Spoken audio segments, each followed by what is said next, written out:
Welcome. Good morning, good afternoon, good evening, depending on where you're joining us from. Welcome to MIT Sloan's Executive Education's LinkedIn Live conversation. So today, get your questions ready. Today we're going to have a conversation with Cassandra Frangos. Cassandra is a lecturer in our course in MIT Sloan Executive Education Strategies for Career Development. Today we're going to talk about what it takes to get into the C-suite. We're also going to talk about, what are some of the trends that we're seeing in executive development today and some of the challenges executives are facing. And we want to hear your questions, so please write them in the chat. To start us off today, please let us know, what's the best thing that happened to you this week? Today's Friday. Think. Hopefully that's not the best thing that happened to you this week, but please take a minute and tell us what is the best thing that happened to you today. My name's Kristin Zecca, by the way. I'm a director in executive education at MIT Sloan. I've been at MIT for almost 10 years, and I'm also a lecturer in work and organization studies and an executive coach. And I work with Cassandra, and I'm one of the coaches in the Strategies for Career Development program we run together. So I see lots of good mornings. In-person networking is the best thing that happened to you this week. That's fun. Pretty exciting. Meeting a colleague face-to-face. Some of us are starting to do that now, and it's pretty exciting. It feels like, for me, it feels like seeing a family member who I haven't seen in person through the pandemic. Seeing old friends. Just looking through the chat.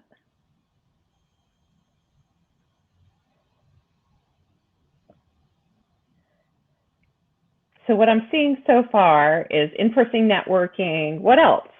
What was the best thing that happened to you this week?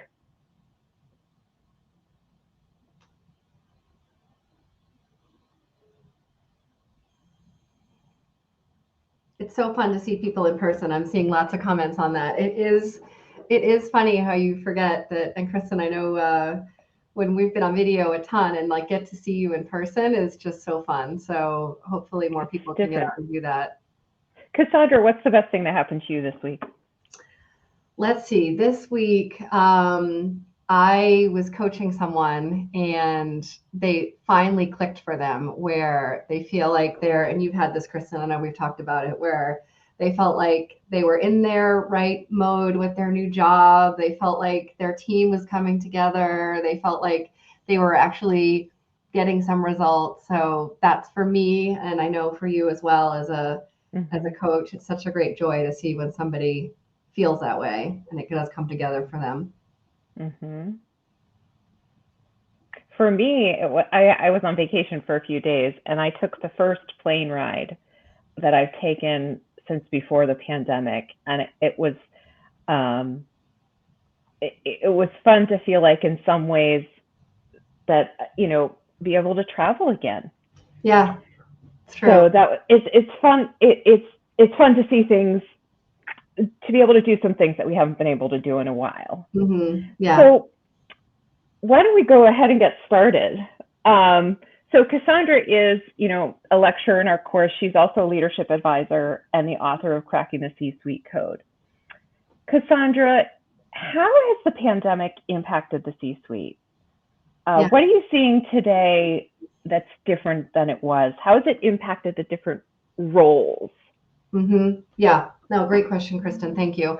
And thanks to all of you for being here. I know you've got busy schedules and trying to take some time out of your workday is incredibly important. So Kristin and I are grateful for you to just chime into this conversation. And as she said, just put your questions in. We want to make sure we're answering everything for you. But Kristin, as you know, in my work at Spencer Stuart, I work with a lot of C-suite leaders, work with a lot of CEOs. And as part of my book was researching how did people get to the C-suite? And then, of course, when the pandemic hit, it was what's changing, what's shifting. And what I'm finding right now is there's even more pressure on our leaders. And probably a lot of you on this live today feel that way, where there's just so much more uncertainty, there's more pressure, there's more unknowns. So the C-suite today just feels like they are now dealing with things that they never had to before. I mean, who knew that they had to think about employee safety in such a different way, or had to think about a global crisis in such a unique way? Also, mental health has been such a conversation, even in the C-suite, where they really want to make sure that they're being vulnerable and setting a good example for their people. But I would say the number one theme is this uncertainty, a little bit more vulnerability, also a lot more human. I think, and some of you probably, when you look up to your C-suite, or if you're in the C-suite, you have to feel like you were superhuman somehow. And, we've all had to, just really think about how to do things different, how to deal with things we have no idea how to deal with.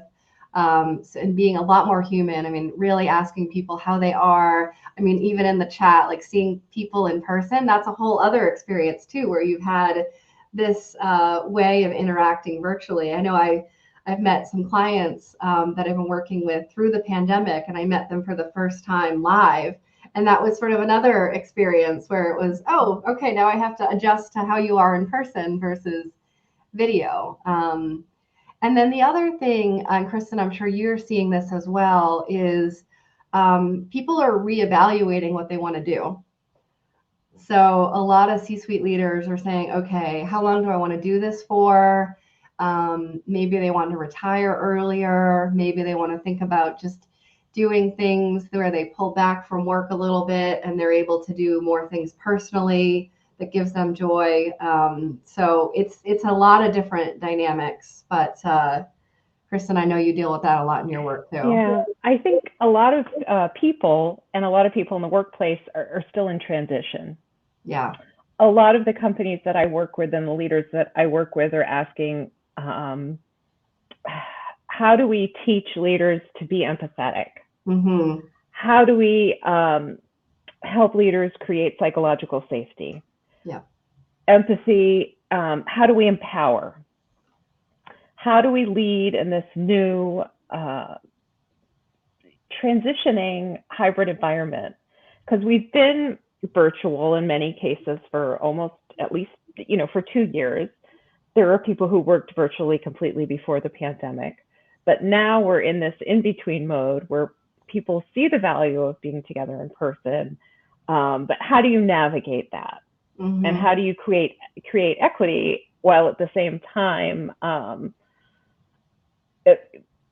being sensitive to the needs of the individual? And really, there is a huge focus on people and also on recruitment. Mm-hmm. Many organizations are dealing with the Great Resignation as people throughout the pandemic took a moment to say, okay, what do I really want to do with my life and my career? How do I want this to look? Right. How are you seeing, how is the Great Resignation impacting some of the leaders that you're working with and the companies that you work with? Yeah, it's impacting everyone, really, where, I mean, we just, one half of Spencer Stewart does a lot of executive recruiting, and then the part that I'm a part of does leadership advisory. And I was talking to a colleague where they had recruited an executive to work for one of our clients, and they had taken a break from working, and they had taken a nice sabbatical where they thought, all right, I need to make sure I get my health in order. And then they returned to their large C-suite job, and then within a few weeks said, I'm not sure I can do it. I'm not sure I can handle the pressure at the moment. So they were then reevaluating, even in a brand new job, what they wanted to do. And then, as I said before, some in the Great Resignation are just rethinking what they want to do personally. So some are even changing professions entirely, or wanting to do something completely different, or try a new industry. So curious, as you all think about that for yourselves, like what are some new things you wanted to learn or wanted to try? I know, Kristin, we have a great conversation in our course about that as well, where people are really thinking about, okay, what do I want to do? What do I want to think about in terms of, you know, work takes up a lot of our time, and so you may as well love it. I mean, I feel fortunate where I absolutely love what I do.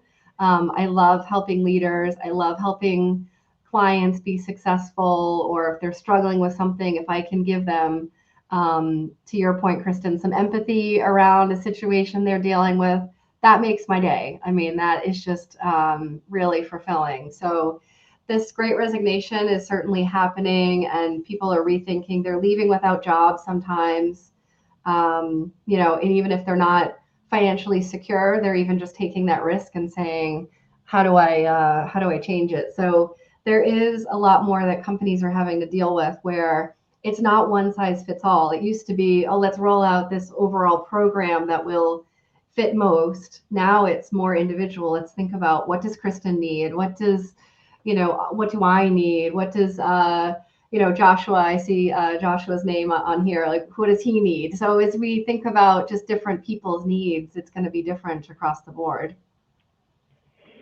So given that, you know, what advice would you have for someone whose aspiration is to get into the C-suite today? Yeah, yeah, absolutely. So I'd love if you all wanted to put in the comments how many of you really want to be in the C-suite. We'd love to hear that. So many still have a great aspiration to be in the C-suite. And if you want to get there, there's a few different things to think about. One is, make sure you do it in a company that you're really passionate about, because if you're at the top, you are dealing with the overall company strategy, you're dealing with the overall mission and vision for the company, not just your own area that you're the C-suite of. So you have to really love the company that you're part of. The other is, really make sure that you're ready. And Kristin, as we do this course, Roberto Fernandez does a great module on, do you really want it? You know, do you really want to be in the C-suite? And making sure that it is something that you want. It is something where you're willing to work hard. Of course, there's different sacrifices that different organizations might require, where maybe you've got lots of travel, or maybe there's more hours than you might have thought it might be, or there could be just different ways to think about making sure that you're going to be really successful in the C-suite. In my book, Crack the C-Suite Code, we talk about a few different paths that people are taking, and that we can get into more of that. But one is to, you know, choose a company that you really do believe in, and you feel passionate about what they're doing, and you want to get to the top because you want to make that impact. If you want to just get the title, I would encourage you not to do it that way, because if it's just to get the title and it doesn't come with all of the joy that would bring in terms of steering a company, especially in a crisis where many C-suite leaders through the pandemic, they thought maybe they could just focus on their area, but instead they had to focus on the whole company. It's a challenging time to be in the C-suite. Yeah, for sure. Challenging time for sure. Yeah. You mentioned paths, and I know we talk about this in the course. Mm-hmm. You know, there's different ways to get to the C-suite, mm-hmm. and there's different types of C-suite roles. Yeah. What are some of the paths, the different paths to get to the C-suite, if that's what your passion is? Yeah. So in the book, I outline the different paths, and there's a chapter on each one of them. So if you're interested, you can just go to that chapter versus reading the whole thing. Of course, you're very welcome to read the whole book, but if you want to just read something about the path that you're interested in. So the first one is really thinking about, I call it the tenure track, where you've grown up in a company and you want to get to the top because you really believe in that company. And there's several examples where I was just talking to a client earlier today, and the CEO actually grew up as a frontline worker, kept working their way up, and then now they're CEO. There's so many great stories like that, where you've joined at a more junior level and then you become really to the top. So picking a company that you can grow and just keep accelerating in, that's one way to get to the C-suite. The other is call it a free agent, where one, you've done what you could at the company. You feel like, okay, I'm not going to really get to the C-suite at this particular company. Maybe it's too big, or maybe there's people that are in their positions and they're going to be there for a lot longer, and you have ambition or aspiration to get to the C-suite a lot sooner than maybe the succession would allow. And so then you start looking at different companies, and that's when you really say, all right, what companies am I interested in? What industries am I excited about? What companies excite me in terms of what they do? And then there's a lot of examples where someone was more at a mid-level and then actually jumped out to go to the top of a smaller company. And that's a great way to get to the C-suite. The third is to be a founder. So we do a lot of research on founders and thinking about if there's a concept or something that you're really passionate about and you want to start your own company, that is a great way to just think about creating your own destiny. Of course, it's hard. It's a lot of hard work, not to be underestimated. But a lot of the founders that I talked to in research for the book, they couldn't go to bed at night without thinking about this idea, or they were really just thinking about how do I make sure that this idea comes to fruition through a company that I create. So that's getting to the top that way. And then the fourth is becoming even more of a trend. And then where I was before Spencer Stewart, I was at Cisco Systems, where I did succession and talent at the top. And when we did the CEO succession there was a leapfrog successor. So the fourth path is a leapfrog path where you can take someone from even a level below and they jump over a level to become in the C-suite or to be CEO.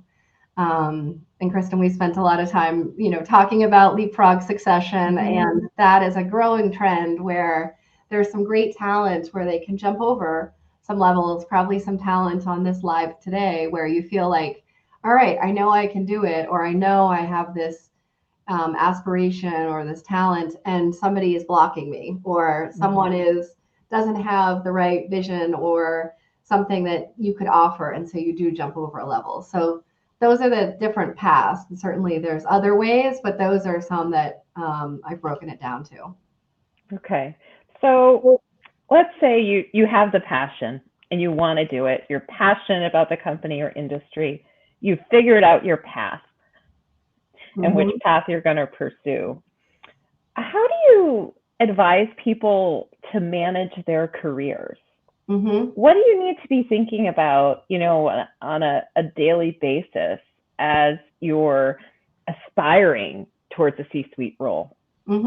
Yeah.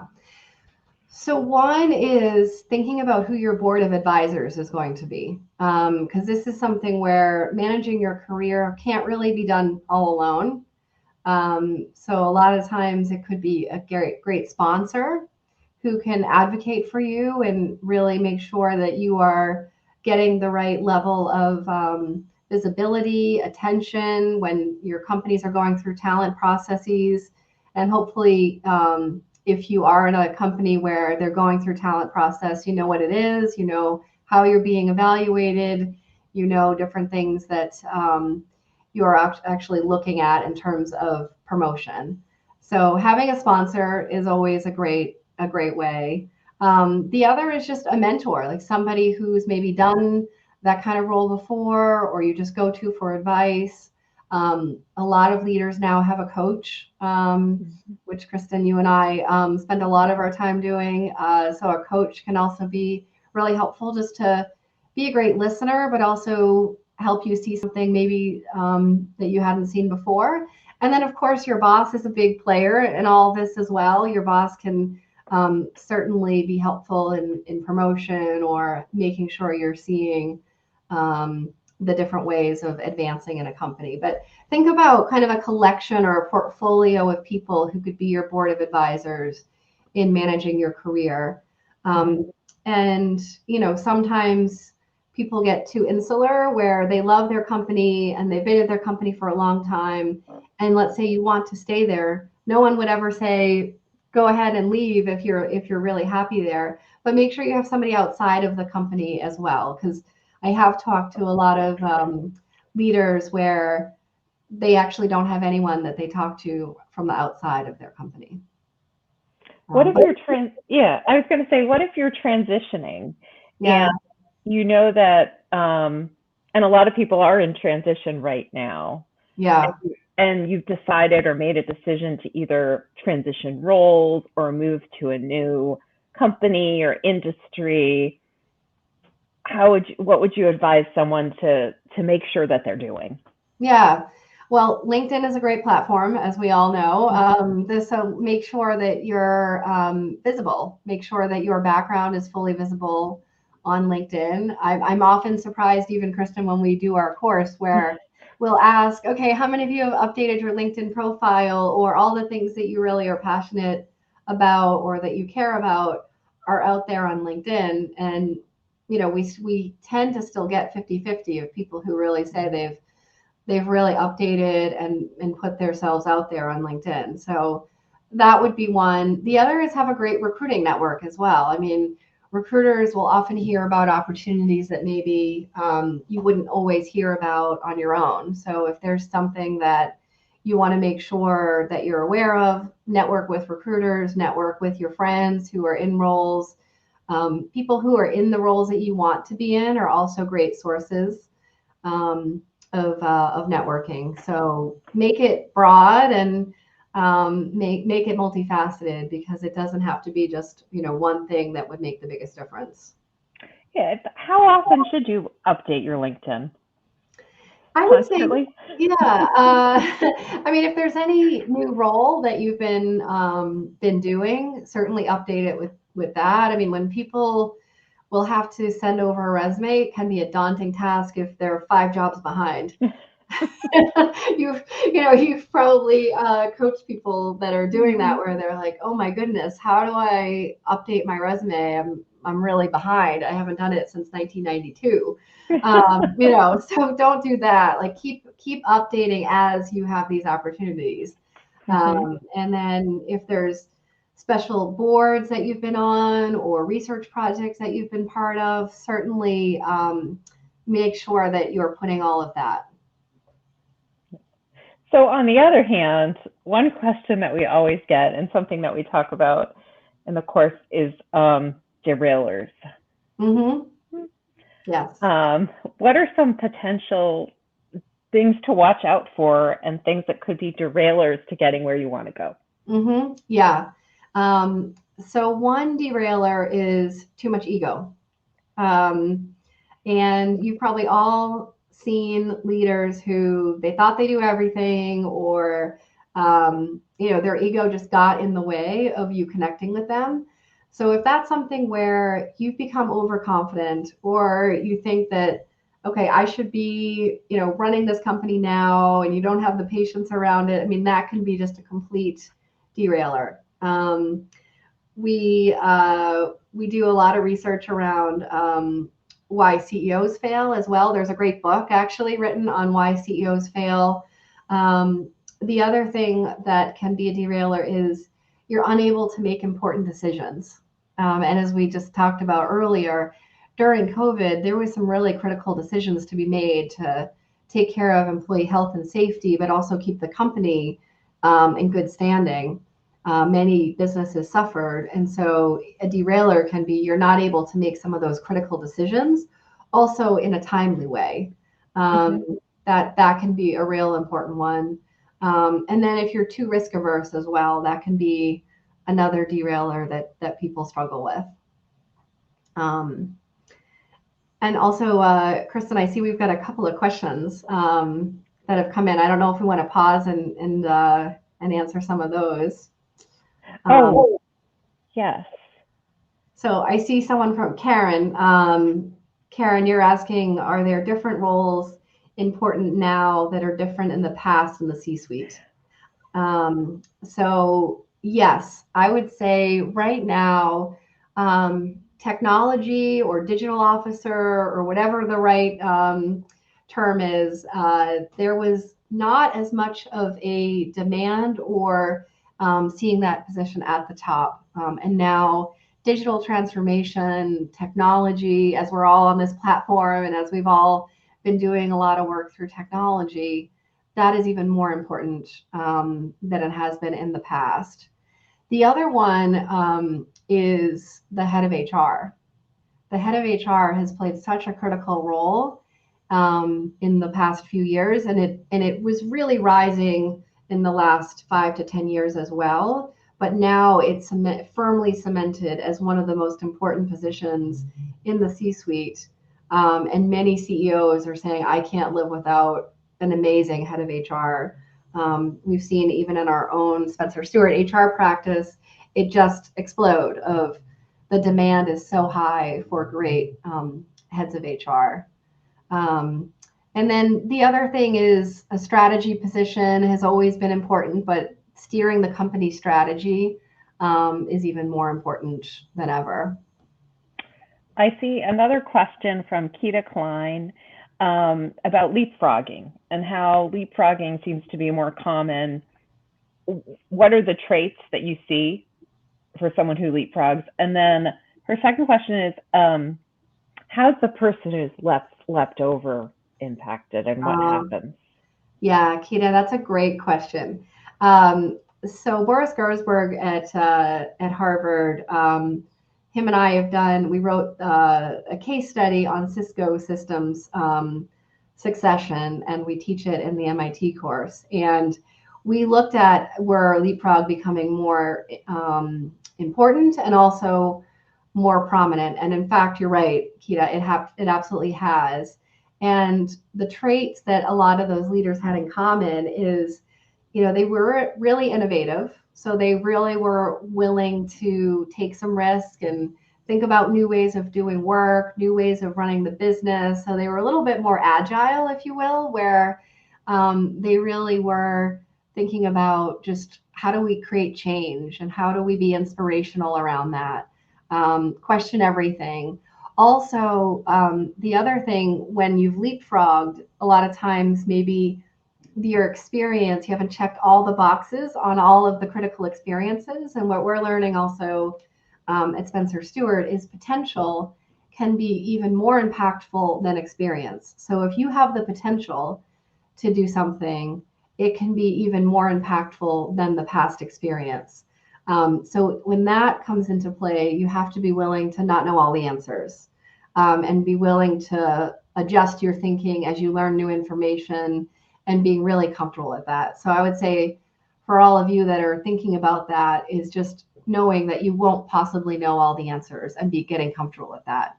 And then the impact on the person that you've left over, unfortunately, sometimes it does result in that person leaving. I would say in a lot of the leapfrog cases that we looked at, the person that got skipped over either took on a different role or left the company because, as you all can relate to that human element, that can be hard to be skipped over unless it wasn't something they really wanted to do. Thank you, Cassandra. And we have another question from Bob about the traits.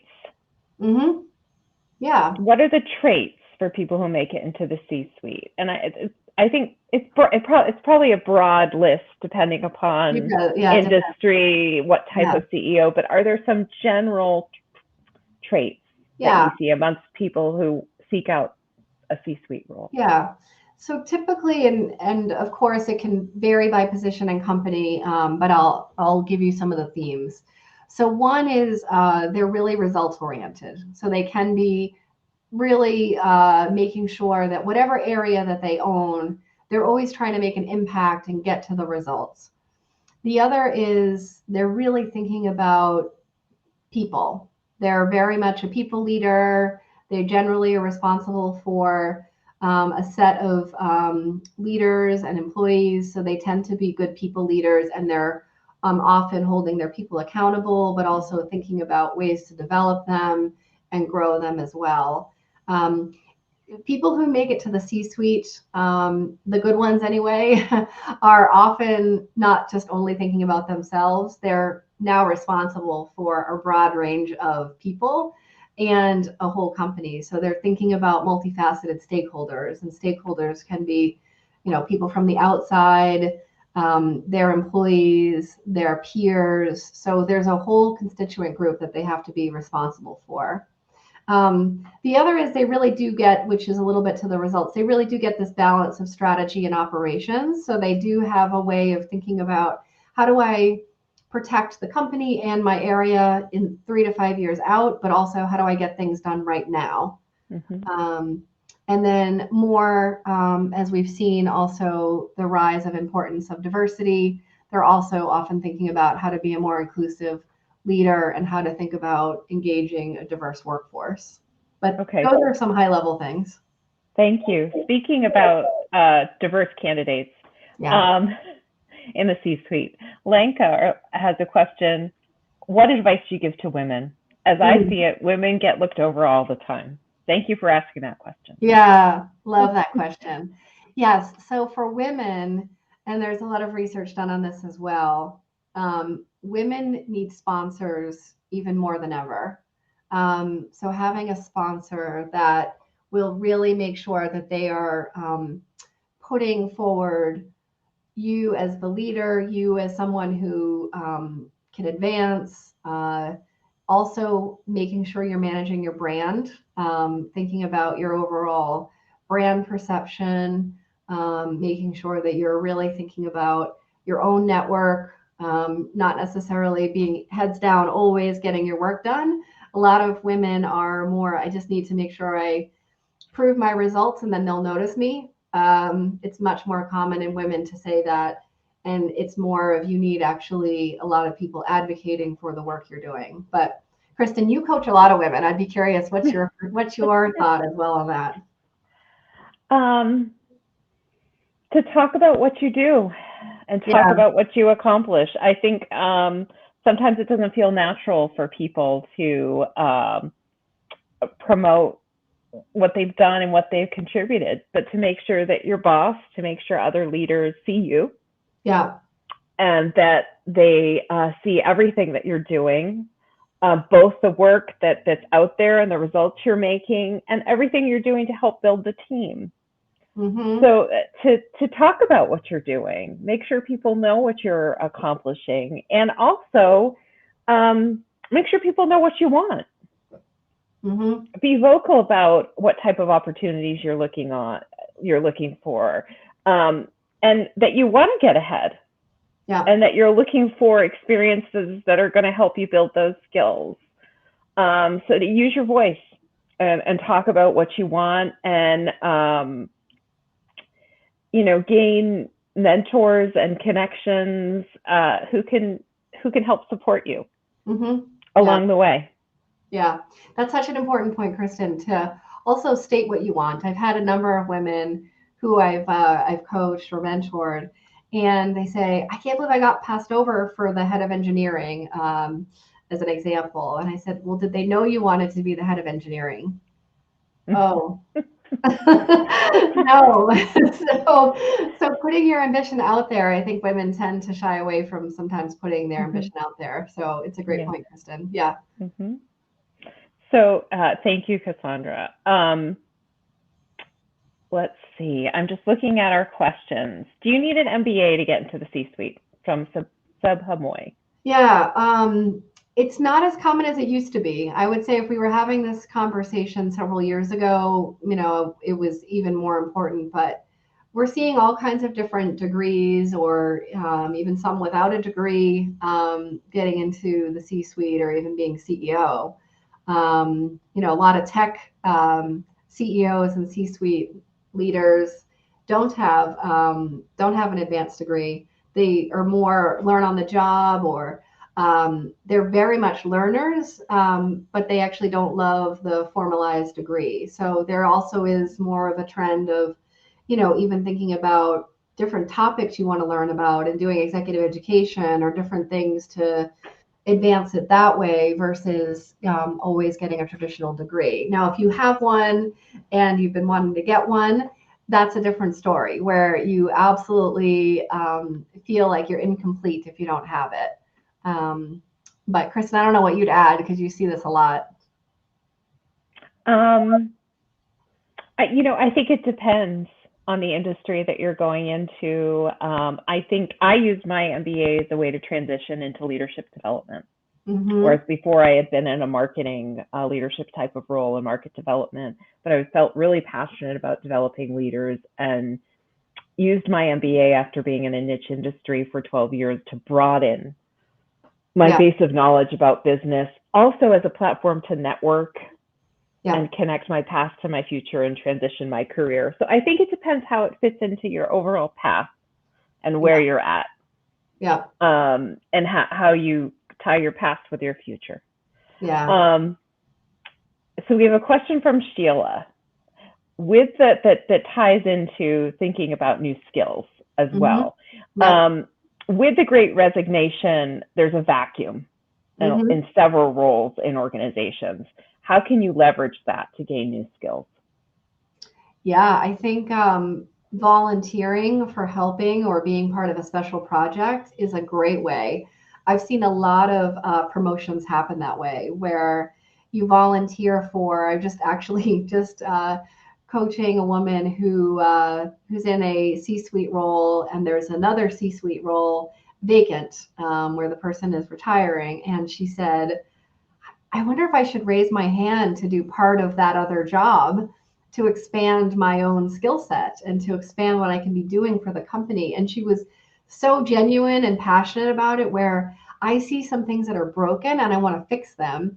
And I want to take a lot of the great work I'm doing with my team and leverage it to this other team who's not going to have a leader anymore. So she's actually taking it in such a positive way, and she's going to present it to her CEO as an idea. So I would say, Sheila, if you're seeing a vacuum, for sure, try to learn something new or offer to help. I mean, hiring someone new just will take time. And so companies are flooded with work at the moment. And so if it's an opportunity for you to learn something new or contribute in a different way, I would say go for it. Because I have definitely seen many leaders raise their hand for a special project, and it's turned into a brand new role, which is super exciting to see. So take advantage of, if you see a vacuum and you fill it and you show your value and you keep showing your value, sky's the limit, I think. So I have some more questions. Yes. And we have definitely have time for a few more questions.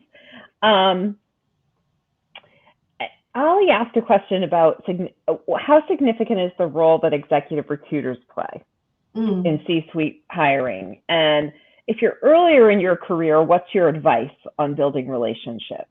Or if you're in middle management, you're a few years away from positioning yourself to get into the C-suite. What is your advice around recruiters and how to work with them? Yeah, definitely.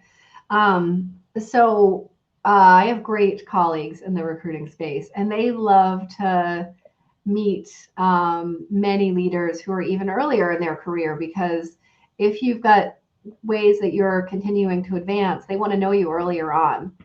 So it might not be that they can be completely helpful at this very moment, because they might not have a position that they're recruiting for, or there's something immediate, but it's a relationship-based business. I can tell you how many people I talk to where they say, well, I didn't answer any of the recruiter calls because that would be disloyal to my company. And I said, okay. And they said, but I'm going to call them now because I need a new job. And I said, well, how fast do you think they're going to return your call now? Because you didn't return their call when they wanted to just network with you. So I would say keep those networks open.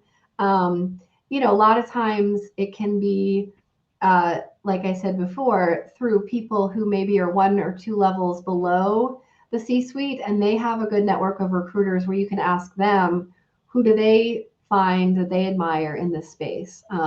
So I would say look at it as a relationship business. It's a networking business. And a lot of times, if it's an executive recruiter working on a C-suite position, that's your key to getting to at least the table, because companies have hired the recruiter for a reason as well. Thanks, Cassandra. So on another relationship topic, Amit asked about what are the best practices that you see when someone's in the C-suite in terms of managing their family relationships, and trade-offs around time allocations Yeah. from Amit. How do you see leaders managing and balancing their families? So this one is really important to make sure that that leader really knows what's important to them. So a lot of times when someone has been newly appointed to the C-suite, I will be partnered with them to work with them, and I will usually ask, so what's going to be important for your life and your family? And some will say it's going to be important that I at least have dinner a few nights a week or every night, or my travel is every other week, not every week. Of course, there's always going to be a crisis or exceptions to that. But if it's really ground rules or things that are important that they think about on their personal and professional side, that is so important, because we've all probably had a friend or watched someone who had a situation where they let their job overtake everything, and then they forgot about what was important to them personally. And a lot of the pandemic also has helped with that, where people really were more solid about, okay, I know it's important to spend more time personally or with a family. The other thing is family can take so many different definitions. That's the other thing that I think more people are thinking through. If you don't have children or if you don't have a spouse, really think about your family in a different way and what's important to you, and those boundaries that are critical. And then, of course, make sure that they're all reasonable, but know what's important. Yeah. So I'm sure self-care comes up in your conversations Yes. too. Definitely. Yes. Yes. I mean, more often than not, I'm having a conversation about, well, how have you taken care of yourself? Are you working too much? Are you taking time for you? Executive health was way more of a topic than it ever has been. I often like to talk about, individual executive health, team health, and then organizational health, because the other thing that's so important is to make sure the team is healthy. There's healthy dynamics. They are actually healthy in their own well-being. But absolutely, Kristin, it was even more of a conversation. Mm-hmm. And then we have another question from Nalu. Thank you, everyone, for all the questions. In this virtual environment, networking's become harder. Yeah. So what are some techniques to network in this environment, especially if you're, in career transition or charting your path forward? Yeah. So in some ways, it's actually become easier. Where, it's a lot easier to say, Kristin, do you want to meet me for a coffee in the morning? Let's just have our coffee together, at 8:30 in the morning versus, she drives an hour, I drive an hour, and then we have to drive an hour back because we just met for coffee. So in some ways, if you can actually use it to your advantage, where maybe you could get even more networking in, or meet someone in a more informal way, and you set up the Zoom or whatever platform you're using as a way to be more informal, it can actually open the door. But I know it doesn't always take the place of, as you all said in some of your intro comments, best thing you did this week was see somebody in person for networking. Don't lose the in-person piece as well. But go to events, go to things where interesting people are going to be there, or things that you want to be part of, to network with. So I would say do the virtual and in person, and don't look at either one of them as a barrier. Thank you. And a lot of people might be willing to take the time to talk to you now because it is easier. They can have a half an hour call with you, or pop on Zoom and fit that into their day easier than and in the past couple of years, it's been easier to access people in some ways. Definitely. Yeah. I mean, I know even for myself, I was traveling usually every other or every week.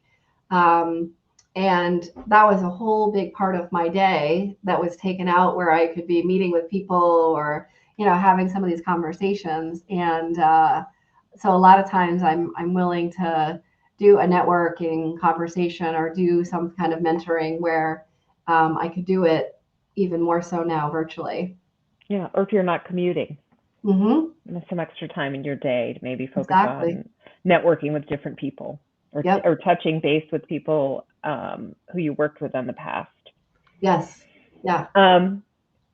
So another question that we've seen this question come up before and discussed it, and I know it's something that I discuss when I do debriefs, when we do X360s and coaching, and it's about imposter syndrome and how prevalent is, from Jamie Bond. Thank you for your question. How prevalent is imposter syndrome at the C-suite?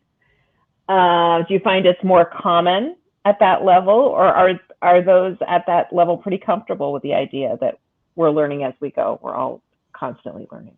Yeah. Jamie, it's a great question. And what Kristin's referring to in the course that we do, career strategies at MIT, we have a coaching component where maybe somebody wasn't as comfortable saying something to the larger group. They'll ask their coach one-on-one, or sometimes they'll ask me after class or something privately. And this is a very common question. And I would say it's a little bit of both. So a lot of CEOs even will sometimes call and say, I can't believe I'm the CEO. I can't believe that I am the one walking into this company as the one in charge, and it's scary and it's exciting. And are you sure I'm qualified? I'll get that a lot. Are you sure I'm qualified to do this? And of course you are. Of course you'll figure it out. And as I said earlier, a derailer is that sort of overconfidence and arrogance. And so for those that sort of feel like I got everything I need to be successful, or I have everything I need to know all the answers, those are the ones that often will fail. So you want actually just not as far as imposter syndrome, but a little bit of a, ooh, do I really know the answer? Let me sort of test my thinking. Or even more importantly, I'm going to put a great team around me to round out what I'm not great at, because I think we used to have this vision of leadership that I have to be great at everything. And if I'm a great strategic thinker, but Kristin is fabulous operationally, we make a great pair and we're better together than we are apart. So the imposter syndrome can elevate to a point that's unhealthy. So you want to make sure it doesn't elevate to the point where you feel so uncertain about yourself, which can happen. We have seen that. And that just takes some work to unwind it and to make sure you unpack it. But Kristin, I don't know what you've seen in some of those individual conversations when we've had that in class. I think it boils down to knowing your strengths and how to surround yourself with a team that complements them, and just working on your self-confidence. Yeah. Because sometimes it's like everybody around you knows that you can do something, and you have to remind yourself. Yeah, definitely. Yeah. I mean, we do that for each other sometimes, Kristin. Yeah, you have to remind. Everybody has situations that challenge their confidence, and which is where risk taking comes in. And taking a calculated risk, you might not always succeed, but you have to get back up, keep going, and say, what did I learn from this? And keep moving forward. And the more that you take those risks, the more that it's going to build your confidence. But you're not going to succeed every time. And a CEO cannot work alone. No, definitely. And it was a little bit of what we were talking about earlier of having that board of advisors or those people around you. Because if you are having a bad day, I do see sometimes where somebody will say, oh, I'm not sure I can do this today, or I'm not sure that I'm up for it. And that person kind of pushes you over the edge to say, no, you can do it. You've got this, or you've got that board presentation. Don't worry about it. So having at least those people that can also build you up when you're feeling a little shaky. Yes. Having your list of things you've accomplished that are really hard in the past. We're all human. Yeah. And I think that's one thing that the pandemic has really brought into focus for a lot of people and a lot of organizations, is just the humanity Yeah. and that people are always all struggling with different things. Yeah. And so we need to help support each other, build each other up. Definitely. We're going to take one last question, and that is, how can there's two more questions I'm going to. How can a woman in C-suite make a difference for other women in the organization to be promoted, be more visible, and treated equally? Yeah. So other women should be helping other women. There's a lot written about that sometimes women will be in competition with each other, and actually it should be more the opposite of really helping other women. I remember when I got promoted, when I was at Cisco, to a vice president, which was, it was hard to get promoted to a vice president. And I remember someone saying to me, you now have an even greater responsibility. And that is to make sure there is another 10 women vice presidents across the company. And, it was definitely, I took it seriously, and I thought about, all right, how do we make sure we even have more women leaders? So if more women can support other women, or if you've heard something that was unkind, or, even something where it was talking behind someone's back and you feel like they should know about it, or making them aware of maybe something they do that isn't helping them, just support other women and just make sure you're supporting them. And that goes for all the men as well on this live, is, making sure you're thinking about, how do I support women, men? How do I make sure I'm really helping others get promoted versus taking them down? I mean, there's nothing that's gained by tearing someone down. And it still happens all over the place. And I wish that would just be a behavior that could be taken away from all of our vocabulary, because it's not kind and we don't get anywhere with it. So don't be that person either. Thank you. So I want to thank everyone for joining us today. We had one last question from Gazelle, which was, how can we work with Cassandra? Well, you can start by joining us for Strategies for Career Development, Charting Your Path to C-Suite, which is taking place online live, May 23rd to 25th. You can go to this link right here to register and join us for 2 days. And we go more in depth into all of these topics. And, it's designed to help anyone from mid-career through ready to go into the C-suite, and to help you focus your career development. And we do an X360 assessment, and you get a 90-minute coaching session. So you can really think about, where are you at? Where do you want to focus your own development? What are the skills you want to develop? And where do you want to go? And what's going to work for you and your life? So I want to thank Cassandra and invite her to give us any last comments, and then we're going to close. Thank you, Kristin. It's such a pleasure to be with all of you today. And thank you, Kristin, for hosting. You always do such a nice job, so thank you. But I would say, for all of you, I'm sorry we didn't get to all of your questions. If you want to, write us on LinkedIn or do anything as a follow-up, we're very happy to answer anything. But I would say for all of you, choose what you're passionate about, do what you love, and then you'll never work a day in your life.